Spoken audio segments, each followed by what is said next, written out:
There's this idea that the meaning of life is to be found in happiness. But I would like to question this. My case is that all positive emotion comes from the progress towards something meaningful. Not from having things, not from reaching the finish line, but from moving in the direction of something you actually care about. That's what I found to be the case, at least. You see, dopamine, the chemical that makes you feel motivated, isn't really about reward.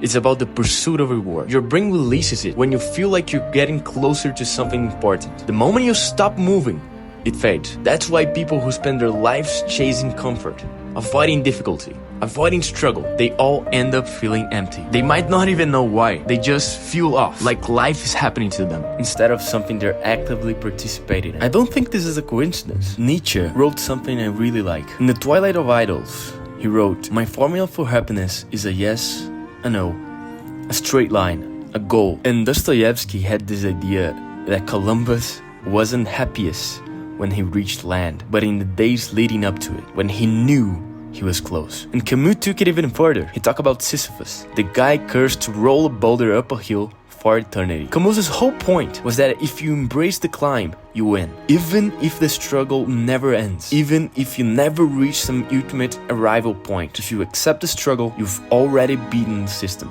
You have to give yourself a challenge worth struggling for. And you have to make it hard. Because the moment you stop moving, you start dying. Not physically, not all at once, but mentally, emotionally. The second you stop chasing something meaningful, the world starts to feel dull. Time starts moving too fast. Days blur together. You wake up one day wondering how you got here.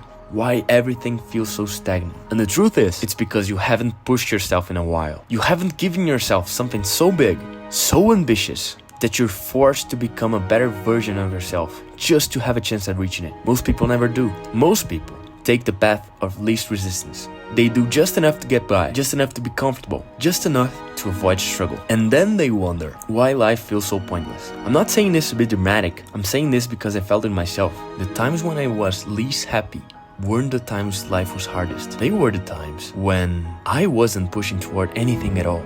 So here's the takeaway. If you feel numb or stuck, pick something hard and commit to it. Not because someone told you to, not because it looks good on paper, but because your own brain, your own soul is begging you for a reason to generate meaning again, to generate the life force that keeps you moving. You don't need an easy life. You need a challenge worthy of your effort. And once you start moving toward it, I promise, the world starts making sense again.